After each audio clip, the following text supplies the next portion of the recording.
Mark? Are you there? Hello? I can hear you.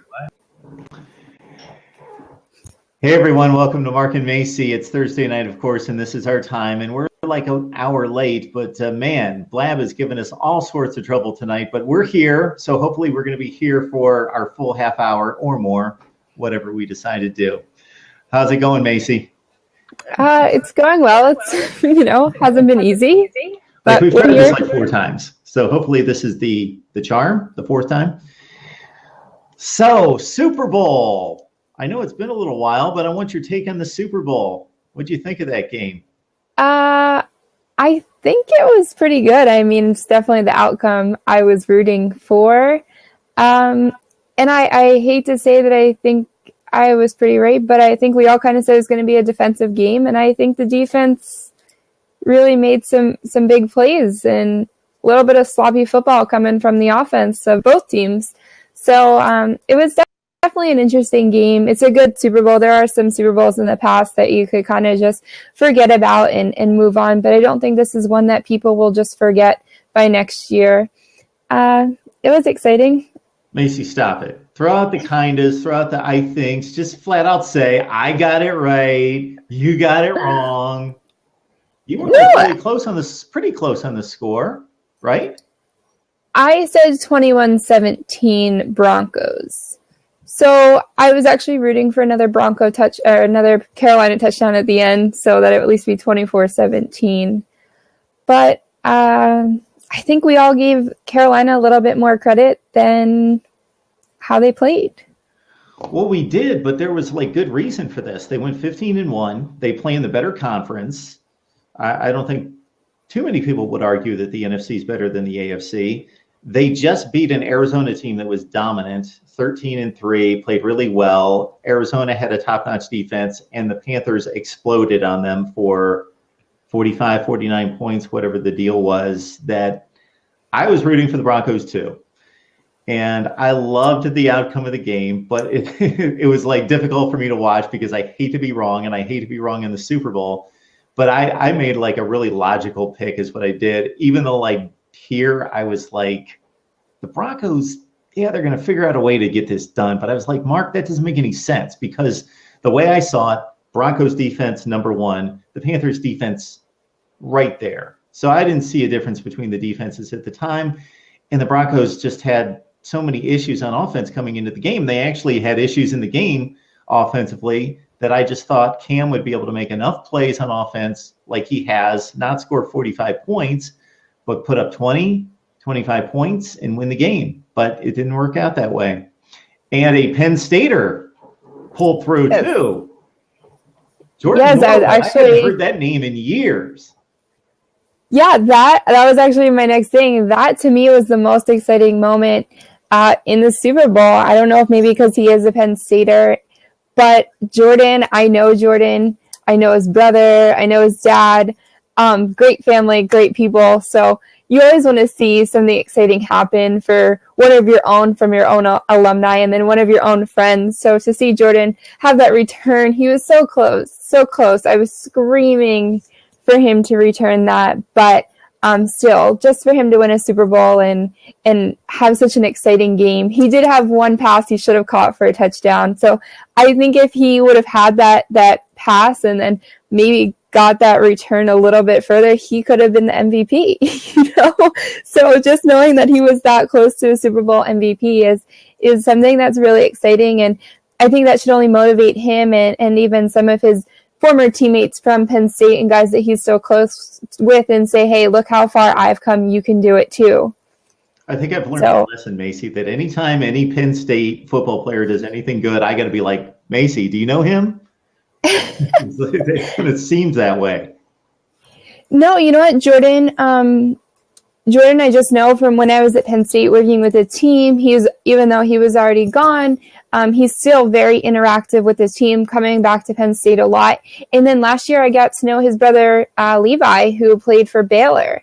And I got to work with Levi at a game for a whole week. He was playing in an all-star game. just I really got to know him and the family, and it was a really, really cool experience. So, I have a little bit of a closer connection with Jordan and his family than I do just, a lot of guys from Penn State. I've got the game on DVR, so I want to see this pass that he should have caught for a touchdown. I don't remember that. It was pretty close to the beginning. He was like, I want to say pretty wide open, and it kind of just went right through his hands. Okay. I'm going to give that a it was moving so fast, and I know that the 11 is him, and that's all I saw on the jersey, and I was just like, Jordan, no. Wait a minute. The pass was moving that fast? No, like just everything. The play happened so fast. Everything happened so fast that I just remember seeing the 11. Okay. And just really saying, come on. Okay, I was going to remind you that Peyton Manning threw the ball, so it couldn't have been traveling that fast. Yeah, no. Just everything, just the way it happened so quickly. Now, I was talking to a Broncos fan today that is just like the most hilarious Broncos fans, because he's a really kind of a, I don't want to have him hear this, me say this, but he's kind of a pessimistic, kind of grumpy kind of fan that's never pleased. But obviously, he's just overjoyed with what happened. But I mentioned the punt return, and he said he would have taken it back for a touchdown, but we had two guys that didn't block the right guys. They just they were right out in front of him, and then they just missed the two guys. And so he thought that it could have been, that was the longest punt return in Super Bowl history. In Super Bowl history, yep. That is amazing. So good for him. Good for Peyton Manning. Didn't play a great game, but didn't make mistakes. So he managed the offense. He kept them on the field. Maybe I don't make a whole lot of sense there. I think their third down conversion rate was 1 out of 14. But he didn't make mistakes. And more so, that was almost a career accomplishment, the capping off of a career that has just been amazing. And I think we both are in the same place when it comes to Peyton Manning.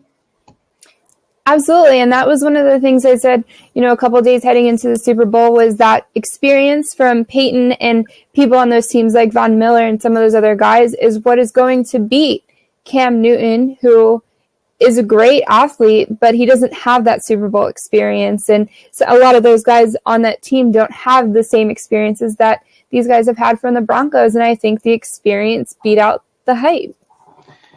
Yeah, I heard you make that comment somewhere along the line, the hype versus the experience. Yeah, pretty much that's the way it played out. And then the Panthers defense pretty much played as well as the Broncos defense. It was kind of, the difference was the Broncos actually just took the ball away and scored themselves and turned defense into offense themselves. It was a devastating defensive performance. I don't think we've seen anything like that in the Super Bowl during this era of high scores, passing offenses in the last 20 or 25 years. You would have to go back to the Bears defense in the 86 Super Bowl was devastating. Actually, I hate to bring this one up. I don't know how much you remember this one. The Ravens were pretty awesome against the Giants. The Giants scored the Ron Dixon kickoff return touchdown, and that was their only points of the game. Kerry Collins got picked off 4 times. That was pretty ugly. Yeah, that was a bad day for me. Okay, so I remember that one. Yeah, that was pretty devastating as well. Maybe even more so than what Denver did against Cam and company. So it was a decent game. I don't want to say it was an all-time great game. It didn't go down to the wire.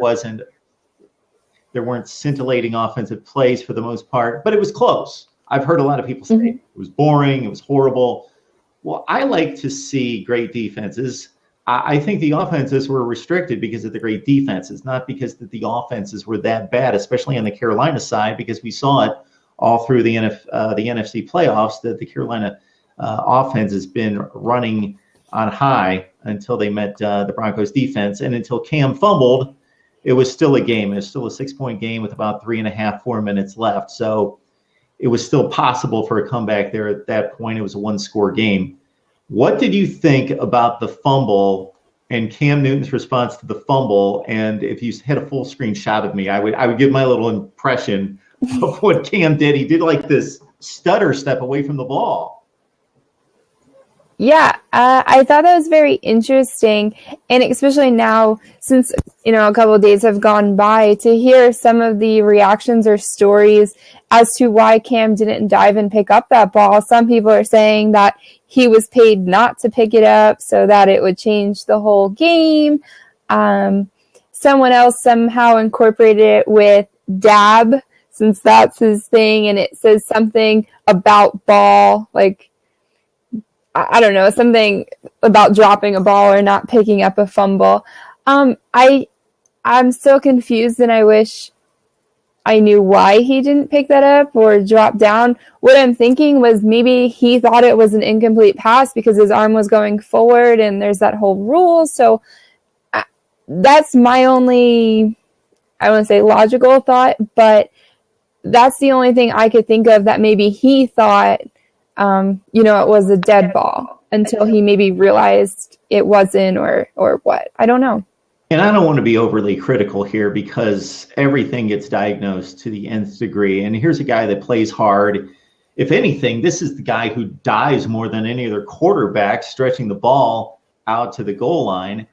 If this was Jay Cutler or somebody with a reputation for not playing and laying it all out on the line all the time, I guess I could see it. It was just an odd play, and it was an odd reaction to the ball being on the ground with the Super Bowl on the line.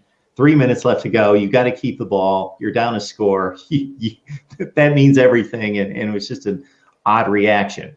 The other odd reaction was how Cam reacted after the game. I don't know if you're siding on he just lost, that's an emotional response, that's understandable, or be a professional. I definitely fall under the category of be a professional. No one was looking for him to take the blame, but, acknowledge that you did lose a football game.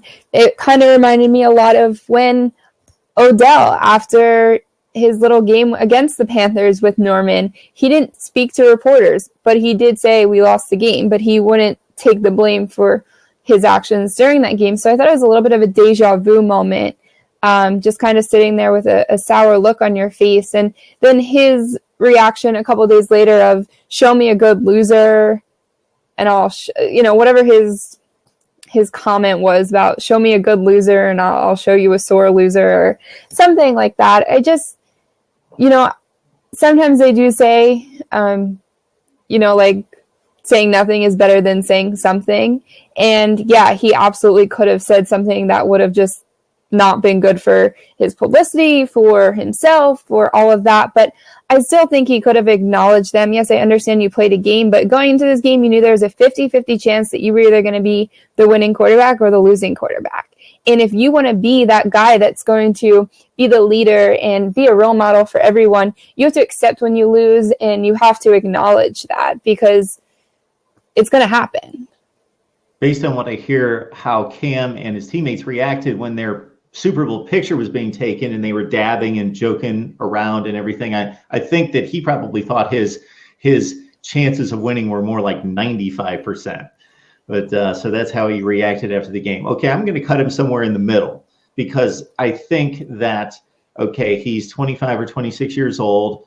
He's an emotional player. He's an emotional guy. He just suffered an embarrassing loss. Not that a loss should be embarrassing, but I kind of think in the way in which he played, the offense played that final play with a fumble, he knew he was going to be questioned about all those things, and he was obviously upset. Okay. At the same time, there's a reason that these guys are paid a ton of money. It's because we support the sport, whether we go to the games, we watch on television. So the media is the fans' extension to access to the players. And part of the deal is that you answer the questions and you make yourself accessible to the media. 10 minutes after you just lost a tough Super Bowl, that's difficult, but you got to be a professional. You've got to answer the questions. You can still show that you're mad, you're upset, you don't want to be there. I think there's still a way to do that and still answer the questions in a reasonable fashion. And I think Cam Newton, if he responds to this the way he's responded in the past to some other issues and incidents, maybe he comes back and he's a better guy. I don't know that we saw it a couple of days later because he seemed to continue to defend his attitude after the game. I don't agree with his comment that if you're show me a sore loser, show me a good loser, and I'll show you a loser. I think that's what it was. No, I think we've got examples all over the place in every major sport of guys who are very gracious in losing. That doesn't mean that they're not as disappointed, hurt, upset internally, but they can still suck it up, gather themselves, and still deliver some decent answers and be respectful. It means just as much to them, but you can do it. You can be a professional. So I don't agree with that comment. We can list tons of guys that Peyton Manning on the other side, he's lost Super Bowls and been pretty gracious about it. Yeah, I think it's interesting too, because we've seen, especially in the past, and with social media, it makes it easier to see so much in the internet, but Marshawn Lynch didn't speak at Media Week, and he wouldn't speak in the locker rooms, or he'd just have one phrase that he overly used, or this or that. So I think sometimes people think it's cool or maybe trendy, or it will get them noticed. And maybe that's what Cam was still trying to get, was more attention by saying, if I just sit here and say nothing, people are going to talk about that. But if I sit here and say, we lost a game, that's what they're going to expect. So maybe he was trying to do something to still get people talking, which he has been, because that's all people have been talking about. No one knows what Peyton said. Obviously he had his whole post game right there, and he's going to drink some Budweiser. But beyond that, no one knows what Peyton had to say. No one can really remember how much, Von Miller had to say. Everything has been about Cam Newton. And I think maybe that's what he was going for. Okay, Peyton Manning most likely has played his last game. Do you have any thoughts about his decision, whether he should hang it up or just do whatever he wants? It's tough because I'm a huge Peyton fan. I don't know football without Peyton Manning. Do I want to see him go? Absolutely not. If he's going to retire, I would say within the next year or two, go now, go out on top, enjoy the ride. I don't know. I still think he has some talent left in him, but then again, the risk of injury and everything else, I think it's probably better off he does just hang up the cleats. And I'm sure he's got a million other options and people that would, want to work with him in whatever field he chooses to work. So I'm going to be the last person that's going to criticize Peyton Manning for either decision, because my thought is that this is the storybook ending. So if he calls it quits, that's totally understandable. Storybook ending. He's suffered injuries. He's going to be 40 next season. All the things add up toward retirement and ending and capping off your career in the most incredible way that a quarterback could, as a Super Bowl champion. On the other hand, as long as he is one of the 32 or extended beyond that, one of the 65 or 90 best quarterbacks in the NFL, take the name Manning off of him and just let him play. If he wants to continue his career and he is good enough to make an NFL roster, which he is, decidedly, he has every right to play until every team cuts him and doesn't want him, just like any other human being who plays in the NFL. So I would have it's almost like Cal Ripken Jr., and this may predate you to a certain extent, but Cal Ripken Jr. was not a great player. He was not a good player his last 3 or 4 years of Major League Baseball, but he was good enough to legitimately make a roster. And he wanted to play as long as he could play and still hit 215 and hit 12 home runs and not be an MVP candidate that he was 5 or 10 years earlier. I had no issue with that. He just wants to keep playing. This is what he's done. Once he quits, it's going to be the end of it's a short-lived career regardless. And it's a long career for a football player, but it's short-lived in the span of life. And he's only 40 years old. And if he wants to play another year, and if it's for the Los Angeles Rams or the Houston Texans or somebody, and he throws 25 interceptions, fine. I have no issue with that. I will savor every minute of watching Peyton Manning continue his career. I mean, I do agree with that. It is, like you said, it's Peyton Manning. So the man can pretty much do whatever he pleases. But I think, again, something else that was really interesting with Peyton and talked about after the Super Bowl was the reaction on Eli's face, that they just happened to catch him pretty much right when, I guess that was right before they were about to win that game. And, people were, saying that Eli is so salty and Eli is this. honestly, as someone who is a Giants fan and always sees that, Eli's always got a look of confusion and a look of what? No matter what. That always seems to be the look on his face. So people went to like the next level as to why Eli made that face. And I think that was just crazy for them to do. And, if you really look at that picture, his brother Cooper is also in there. And he kind of just picked up one of the kids and was still a little bit like, all right, now what? Archie's face, same thing. Archie was like, okay, it's over, but it's not over until that clock says 0. So when you've got that football mindset, my dad and I were just talking about this. As football people, we look at plays like that and say, okay, here's what needs to happen next in order to secure the game.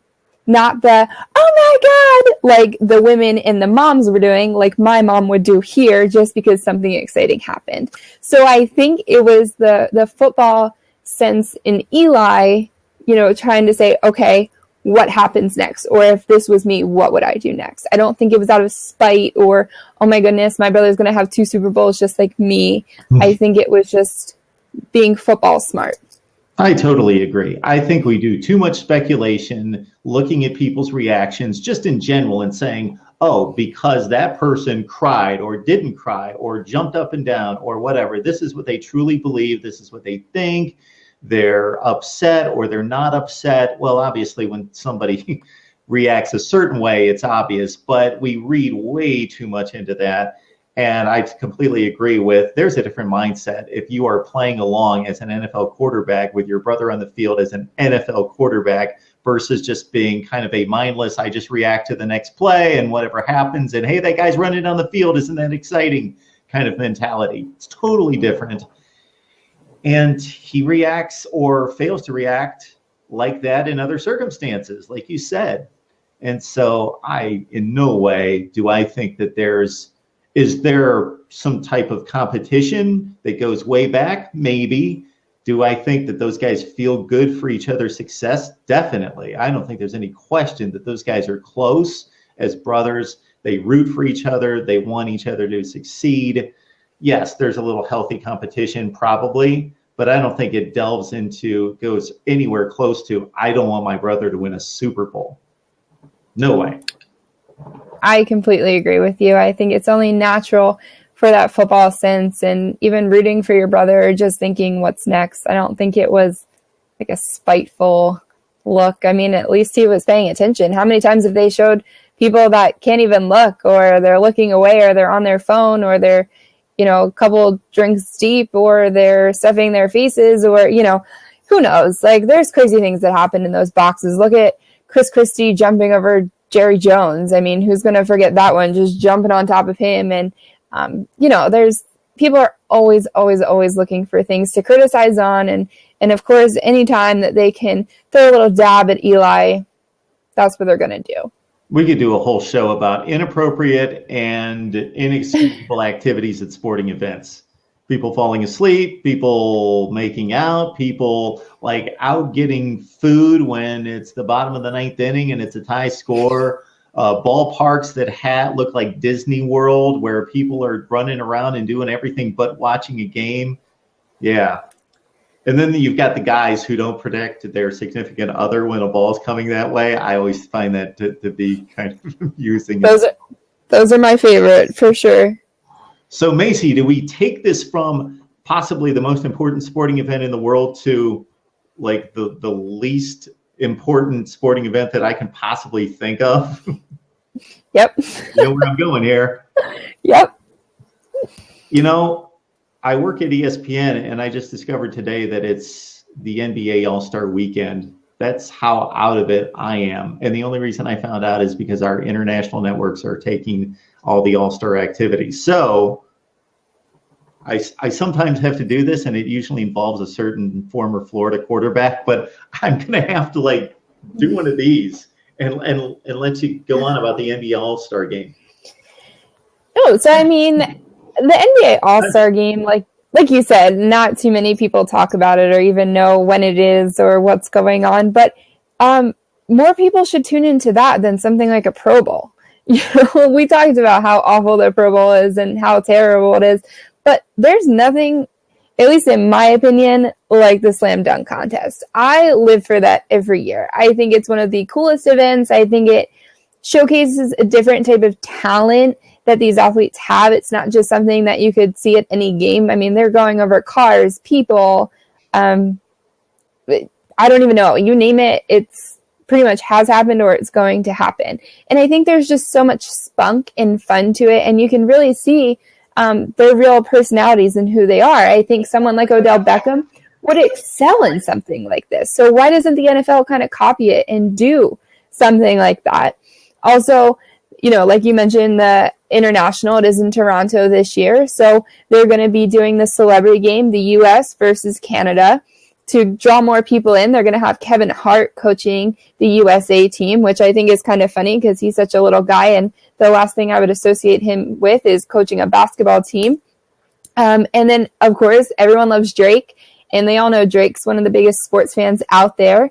So he's going to be coaching the Canada team. And I think that's interesting because Drake seems to jump around to so many sports teams. We always see him at so many different teams supporting that team. And, he always claims to be a diehard for this or throwing it in that song. So to see how he runs his own basketball team, I think will be really interesting. I'm sometimes picky when it comes to phrases that are just thrown out there, so I'm going to do it anyway.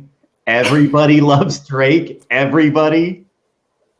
Okay, most people my age, Drake is trendy. And Drake has been trendy. I'll give him that. I'll give him credit for staying pretty trendy for, past couple of years. But people are obsessed with things that he does. So why not take him instead of just being someone in the stands, make him the head coach, and more people are going to tune in to see how Drake does as a head coach. I got to get my son's latest take on Drake because for a long time he was a huge fan, and now for some reason I think that he thinks he's a clown. I think he's kind of turned on him. I don't know what happened. Maybe he came out with his latest album wasn't as good as the other ones or something. But yeah, I've been introduced to quite a bit of Drake stuff, and it's okay. All right. So in terms of the slam dunk, Macy, this is what I've got for you. By no fault of the players themselves, I think this has become kind of routine, kind of mundane. And what they do athletically is amazing. NBA athletes, I'm not a big NBA fan. I used to be in the past. I don't like the lack of defense. There's certain things about it I just don't like. But the athleticism's off the charts. These are great athletes. And what they do, slamming the ball, is amazing. But it's almost impossible to please a lot of people at this point because we've seen it. We've seen it over and over and over. And I don't know what else these guys can think of to do. You can only do so much with a basketball that you need to dunk 10 feet high. You can only move. You can only have so many paraphernalia, little stunts and gimmicks around you to make it interesting. Like, I don't think it's their fault. It's amazing what they do. And they seem to continue to kind of inch the envelope a little bit more. They push it along a little bit more, but it's kind of almost impossible for these guys to do anything that's going to just shock people. I agree. Options are starting to run low because they've pretty much done everything. But I think that's cool because it kind of challenges you to have to do more and have to think outside of the box. And what else can we do? Or how can we add to something that has been previously done or change it or something with this? Now, I'm sure someone will probably throw a jab in there or, someone will hit the whip or something like that because that's what gets people talking. And that's what they want. They need people to talk about the NBA All-Star Weekend. You got to help me out with this dabbing. Where did this start? It started in Atlanta. That's all we know. In Atlanta. It's a song. So I only knew it started from Atlanta because I guess I Googled it or something. Yeah. And I wanted to find out how Cam got into the dabbing. And Cam was like connections with Atlanta and this, and I don't even know, but it's just some cool thing that all the kids do. I don't know. I'm too old for it. You're too old for it. It takes no special talent to dab. No. But you know what? You'd be surprised how many people you see do it wrong. I mean, I did it wrong. My sister was like, no. Wrong? I don't think there's a way to do it wrong. You could look stupid, or people could think you look stupid. You'd be surprised. And you'd be really surprised. I'm not going to try to dab right now, because then I will probably prove that I do it wrong, even after I said nobody can do it wrong, because it's easy to do. Yeah. So what else was I going to throw out here? Shoot. Anyway, we're going to get to another subject, and I'll let everybody out there know, which nobody's with us right now, but on our little record, they will be. So this is Mark and Macy, and we come your way every Thursday night. And we had a little bit of problems getting on because of some technical issues tonight, but we usually try to get it cranked up about 6:30 or 6:45 Eastern time every Thursday night. We've been doing this 11 weeks now. And so we just transitioned to Blab a couple weeks ago. So check us out on YouTube. All our shows are recorded right there, plus some other content. Mark and Macy on YouTube, and also Twitter. Do you have the results of our poll questions? Yes. I put you on the spot. So okay, you got it. No. It's cool. We throw out a poll maybe 5 times a week, something like that, whenever Macy feels like doing it. All right, hold on 1 second. And so let's see. This week we were talking about Johnny Manziel. We were talking about football. Yeah, we were kind of all over the place this week. I liked some of these. I think you do a great job with these polls. I'm impressed. Okay, so we had, and I don't know why this one came to me, but I guess I'm just tired of all the weather and snow. So I said, your current weather mood is, and 22% of people said keep on snowing. 38% of people said give me spring, and 40% of our followers said straight to summer. I personally would like to go straight to summer. I don't know about you, Mark, but that's where I was. So I voted that I would like to see some spring. I would normally go straight to summer, because summer is my favorite time of year by far. It's not even close, because we both live in the Northeast, or I guess you would consider yourself to be. Oh, I hope Macy comes back. I'm going to keep talking while I let her back in. Hopefully she's going to join us. Here. Please come back, Macy. I can't do this show without you. I'm here. Okay. Wow, I was sweating it out. I know, sorry. So what I was starting to say about this whole summer, spring, fall, and winter thing is that I don't know where you really consider yourself. It's really not the Northeast. It's the East Coast. So I'm in the Northeast, the East Coast. And you don't know what you're going to get in the spring. It could be 75. It could be 38 and rainy in April. So I would normally say, get me to summer. I know it's going to be nice in the summer. I love the summer. I will probably, I don't like to predict what my life's going to be like, but I'm probably heading west or south at some point in my life. So I love the nice weather, but I went with spring. I was just thinking, hey, just give me to spring and I'll be good. Yeah, I was extra greedy and went, give me summer. But no, I thought that was really interesting just to see where some people are. Some people love the snow and love the cold. I personally am not one for that. So I'm ready for some, warm summer nights and baseball. That's my comfort zone right there. All right, so our other poll was football is over. Now what? We had 24% of people say that they're ready for the NHL. 20% of people said they're going to be into the NBA. 35% of people want Major League Baseball. And 21% said other, but no one told us what that other is. So I guess we're left to guess or just make it up. I'm not sure. Masters golf. Hey, I mean, I like golf. Final season of Grey's Anatomy starts tonight. Yes, the ladies in my house are extremely excited for that. Are you into that? Mm-hmm. I am not, because I cannot handle watching that. What, watching the gore? Yeah, and then I see that these people have symptoms, and then it's my head starts hurting, and I think, oh my gosh, I saw this on Grey's Anatomy, their head started hurting, and then I'm dead. So no, thank you. No. That's not what I meant. That's kind of disturbing. No, I don't like anything. I don't like any Well, of they that do stuff. show, some blood and guts. They show you. Yeah, I don't like that either. No. Yeah. No, no, My no. daughter got No, Grey's Anatomy. So no, I'm like I 8 years am. behind. I just started watching Yeah, it my like that's what my sister did too. So she's really behind and she doesn't know if she should watch this or wait and try and catch up. this is really pathetic because I started watching it with my daughter and she knows everything that happened but didn't tell me, didn't spoil it for me, and I really wasn't into it. I immediately thought this is a good show, it's well produced, it's well done, but I'm not like into it, I'm not attached to it or anything, but I'm starting to get there. I got to the point, and I can't believe I did this, I actually had to look up a couple on there to see what was going to happen to them, and I ruined it for myself, but I just couldn't help myself. Oh man. All right, what's our next poll? All right, so we asked, what is the best part of Super Bowl Sunday? 27% of people said that it was the food and drinks. 19% of people said it was the commercials.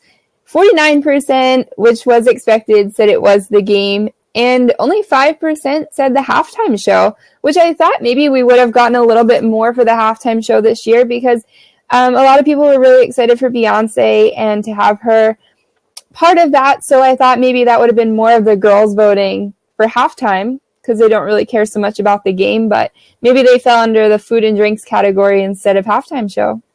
I guess so. The halftime show I thought was decent. I thought it was pretty good for as halftime shows go. I'm not a big halftime show guy. During the season, give me the highlights, give me we don't have to deal with halftime shows. The Super Bowl is kind of different, and the national championship game where we actually have a halftime show, and Thanksgiving.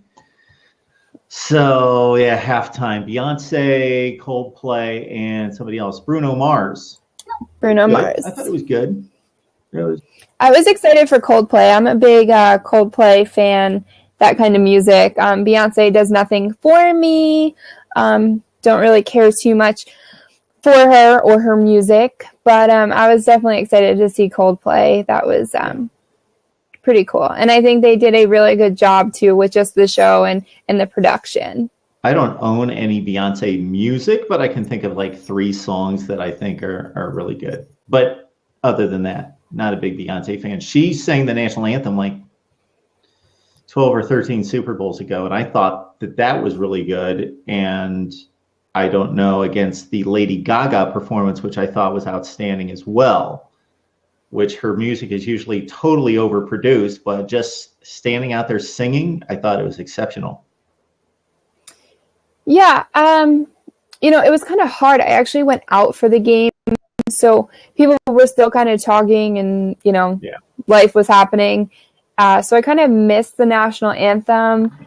But like you said, for Lady Gaga, she's got a beautiful voice and she's very talented, but she's so like eccentric all the time and always has so much to her that you kind of lose the sense of, look at the talent that she has. But something that I thought was really interesting, and I'm sure you know all about this too, is in the Super Bowl, everything, is being bet on.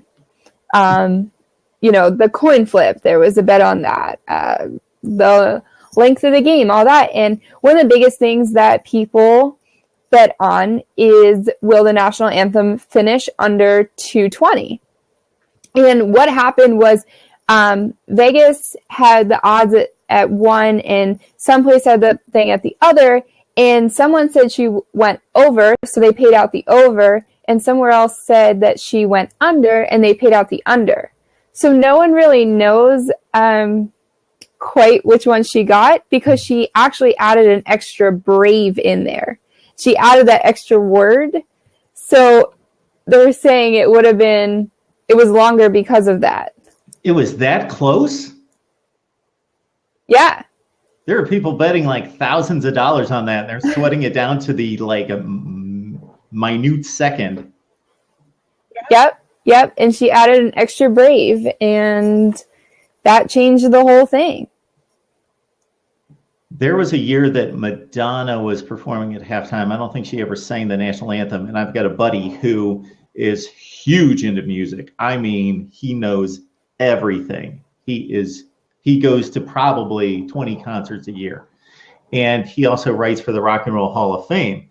And he saw something online where somebody taped Madonna's rehearsal for this performance. And he did a prop bet in Vegas based on like whether she was going to use a headset or what her prop was going to be. I forget exactly what the bet was, but he bet it based on this inside video that he watched online of Madonna's. So he thought he was a winner for sure. She did something different, and so he lost. Yeah, it's amazing what people will bet on, especially for something like the Super Bowl. You know, it's crazy. It's crazy. So we asked our Twitter handle and all of our followers, the winner of Super Bowl 50 will be, and this was on Sunday, or actually it was Saturday into Sunday, 59% took the Broncos. Took the Panthers.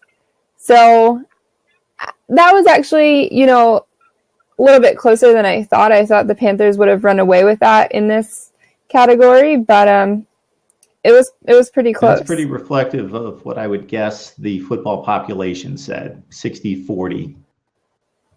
That doesn't surprise me. And yeah. I was one of the 59%. I was with the other percent. I'm supporting all your polls, Macy. I'm there voting every time. Well, there are polls. Thank you. You are the creator of the polls. So. Yeah, so we actually took one from one of our friends this past week from Sportsnet, and I thought this was a really great question, which is why we had to use it. And it said, is it time for broadcasters and announcers to stop referring to Johnny Manziel as Johnny Football? I got an opinion on this one. Go to it.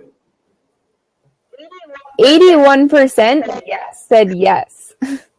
They need to stop calling him Johnny Football. Okay, I'm no big defender of Johnny Football because he's been a knucklehead. He's done numerous stupid things.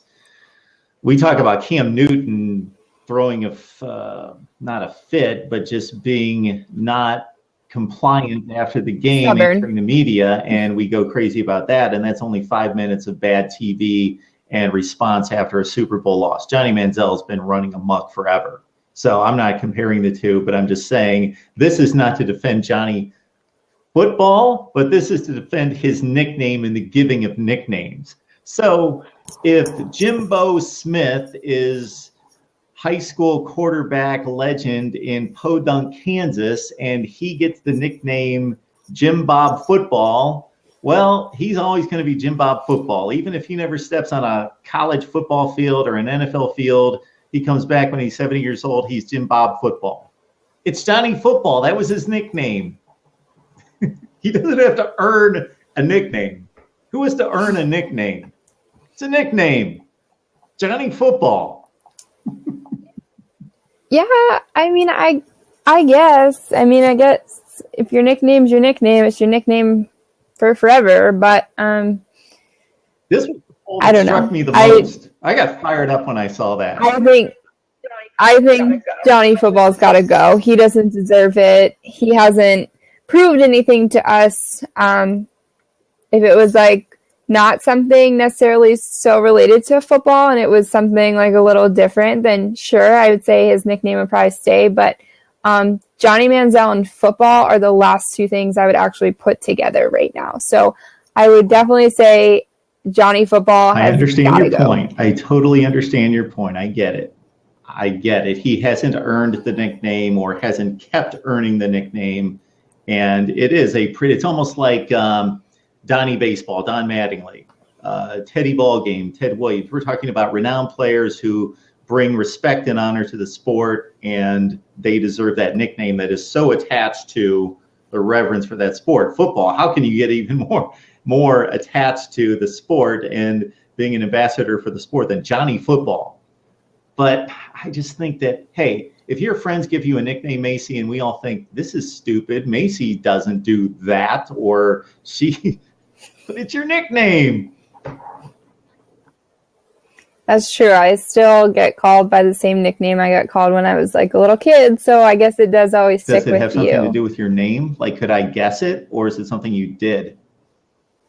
No, it's like related to my name. I don't know if you would guess it, but is it out there on the streets? Do people know it? A lot of my family like calls me by it. I don't know why. Macy. Goldie, gold girl. It's not. It's my first Macy name. Gray. Macy. Oh yeah. Yeah, I'm not gonna run our show into the ground by trying to guess this. No, they always called me when I was little. And I don't know why, and I should probably ask one day why it started or how it started. But they always called me Mace the Face. I was gonna say Racy Mace. I don't know why. So now people just call me Face sometimes, or like, I don't know how or why it stuck or where it even started, but Mace the Face is, I guess, my Johnny football name. Okay. All right. I had Roger the Dodger at one point, but that's kind of dumb. Roger the Dodger. But that's long gone. All right. We can bring it back. We're not going to bring it back. We'll just leave that alone. And we're going to talk about something that's way off the radar. But Macy wants to talk about Lent. Lent's coming up. It's starting very soon. Yeah, it actually started, I guess, yesterday or today. There's people that observe Lent that I didn't know when it was going to start. Yes. It started yesterday. This year, I didn't really give up anything. I'm giving up Taco Bell. I'm obsessed with the Dorito tacos. It's so good. But I don't eat them that much, so I won't really be missing them. But so something You're giving up something you don't like. That's not the spirit. No, I love them. I'm like obsessed with Doritos tacos. Sorry. I'm like in a phase right now where I just need them and want them all the time, but I need to stop that, so I'm giving them up. But no, so it was my senior year of college, and I decided for Lent I really needed to give up something or really challenge myself when it came to, giving up or doing something or not doing something for those 40 days. So I said to myself, what is so big in my daily, everyday life?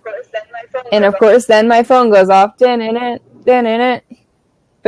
There it is. So I decided to give up ESPN for 40 days. Now, that included ESPN.com, ESPN app on my phone, ESPN on the TV, ESPN on Twitter.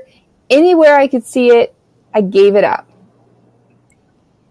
And my, I guess, kind of logic behind this was, for someone who was going to graduate college and go into the sports world, I had to find out other ways of getting my information, of, sources, of, all different things of, there's other things out there, or there's other networks, or there's other great things that are only going to help me besides ESPN. So I challenged myself, and the first couple of days it was easy. I let my roommates have total control of the TV, so I never had to see it on there. I deleted the app from my phone. I unfollowed them on Twitter. So that was, easy at first. Where I can say I found the most trouble was when it came to the March Madness tournament. Not that most games are on ESPN because they're on TNT, TBS, CBS, all that stuff, but being able just to make my bracket. So what I had to do was I had to print out a regular bracket, do it all by hand. I had to give it to my dad, gave him my login, and had him log in all of my information. Yeah. And I told him, you're basically responsible for filling out my bracket. So it was very challenging, but it was interesting. I would say probably halfway through, I still felt just as connected to the sports world, or just as, I knew what was going on. I just had to work a little bit harder for it, or find different people to trust and say, okay, this is where I'm going to get my sources or my scores or my information. So it was really cool. It was a really good challenge. Another hard part was just going out anywhere in public. If you went to a restaurant, ESPN is always on, so I'd have to sit with my back towards it. If there was something I really, really wanted to watch on there, unfortunately, I couldn't watch it. So that's why I didn't get a bonus that year. Thanks a lot, Macy. Appreciate that. That rating. You're welcome. Crushed the company. Because somebody mentioned here, Macy, City of Champs 55, that you can print brackets, go online for brackets all over the place. We're not understanding that part of the story. Yeah, no, absolutely. So you can get brackets anywhere, of course, but everybody wants to be involved in the ESPN bracket for the money, for just the fun, to be connected with your friends. Okay. So a lot of people, not everyone, do like to do it ESPN. And for us, it's easy. I'm an ESPN insider. So for me to log in and have all that information and have everything right there and be connected with my friends and my family, that we always do, Streak for the Cash or Pigskin Pick'em, or, all of those fun things that ESPN offers, it's all right there. So for me, that's why I stuck with it. Of course, I still did a CBS one. I did a Yahoo. I did, everything else that was still out there just for fun. But I used ESPN normally as my main one. So it was really cool. It was a good experience for myself. I was doing a radio show up at Penn State, so they really tried to pick my brain to make sure I was still paying attention to sports and I didn't just give up sports completely and, go live in a black hole somewhere for 40 days. But it was really cool. Yeah, sure. I'm guessing that if Lent was during football season, that you wouldn't do that. Yeah, that would definitely be tough. I don't know if I can say I can commit to that. So let's see, you're basically missing March Madness and the beginning of baseball season if you rely on ESPN. So from the website standpoint, you can go get your sports information anywhere, but you kind of broadened it to the ESPN, the Insider, and went through all that. So I get that. College football season, I wouldn't be able to give up ESPN because almost the entirety of college football's on ESPN. Otherwise, I think I would do pretty well, other than, I guess, sitting at my desk or going to work. I guess I don't know how to deal with that. But I'm really impressed with that, because we were talking about this the other day, you and I, in terms of some people's Lent commitment being a little weak, a little thin, like in terms of what they give up. Because my understanding of this is that you give up something that's meaningful to you, that you have to make a sacrifice, a real sacrifice, and you're supposed to be taking that time to do something that's kind of spiritually beneficial. Now, we can leave that part of the conversation away if we need to, but in terms of what you're giving up, you got to make a sacrifice. And most people that I am around aren't really sacrificing much of anything. This coming from a person that's not sacrificing anything, because I don't observe Lent. But I understand and I believe in the concept. I think it's good for us to sacrifice at times and understand that some of these things in our lives are kind of frivolous and not necessary. So I applaud you. And it's Taco Bell this time. It's Taco Bell. It kind of like showed up really fast. So I didn't really have time to think it through of what I can do.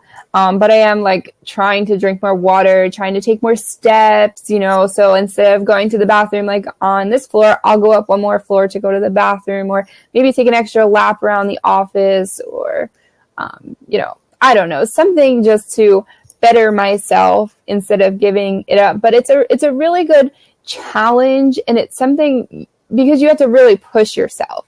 And I think what's cool about it is if you tell yourself, okay, I'm giving up ESPN, you can tell yourself that. But if you tell a lot of people that that's what you're giving up, you have to really follow that, because, you know, people are saying, hey, you gave that up. You can't be on your phone right now. You can't be watching this game. You can't be that. And you have to follow that, which, you know, is a pretty cool thing to do. So it was a good self-challenge. I learned a lot about myself and, you know, people who support you and don't support you, because people would try and put it on in front of me like, no, I can't watch that. So it was cool. Would I do it again? Absolutely not. But I can say I did it, and I don't know, I think maybe ESPN should send me like a little trophy for my desk or something. Trophy for not watching ESPN. You get a trophy for not. That's hard to do. It's hard to do, but why would ESPN be rewarding you for not? Because I'm like someone who's so like loyal to watching their programs, being an insider, using their website, using their app, using all of that. So I like, you know, really challenged myself, and like they should be proud of me. I would love to know how many people really understand why there's 40 days for Lent. I guarantee that like 98% of the people that observe Lent have no idea why it's 40 days. And I would also like to ask you this question. Yes. I don't know why this popped into my head, but you're a big baseball fan. I'm sure you get a hot dog at the ball game once in a while. Not really. Okay. I don't really care for hot dogs. You're a bad person to try this question on. There's a big debate over. You can try it. Go ahead. Every once in a blue moon, I do. So ketchup or mustard? What do you put on a hot dog? Ketchup. I put ketchup on everything. I love ketchup. I took a poll at work one night because we had a big debate about this. What do you put on, ketchup or mustard? Well, the purist puts on mustard. I don't consider myself a purist. I put both on the hot dog, but I don't really care one way or the other. So anyway, this is Mark and Macy. Well, Mark, I think you just gave us our daily poll question. On a ballpark hot dog, which do you eat, ketchup or mustard? So we will be putting that out, and we want to know what you guys do. A little bit of both? None? One or the other? To the poll this week. Nice. All right. So this is Mark and Macy. We do our show every Thursday night. We do it on Blab. We've been doing it here for 3 weeks. And so I want you to know that you need to check us out on Twitter at Mark and Macy Show. Mark and Macy Show on Twitter. Yes. And our YouTube channel, Mark and Macy. And check out our poll just about every day, whenever we get it out, whenever she gets it out and decides to throw a poll out there. And I think I like to change it up. You know, not everyone's on Twitter in the morning or at night or middle of the day. So we always like to change it up and see what else, you know, is kind of going on, and waiting for some good content or something to say, aha, that's it. Just like today, we waited and look what we got. Do you have any suggestions for our show? Anything you would like to see us talk about, hear us talk about, or discuss or debate or have a competition or whatever it is, we'll do it. So until next week, say goodnight, Macy. Goodbye. Sorry, guys. Doing our poll. Yes, thank you for joining us, and we'll see you next week.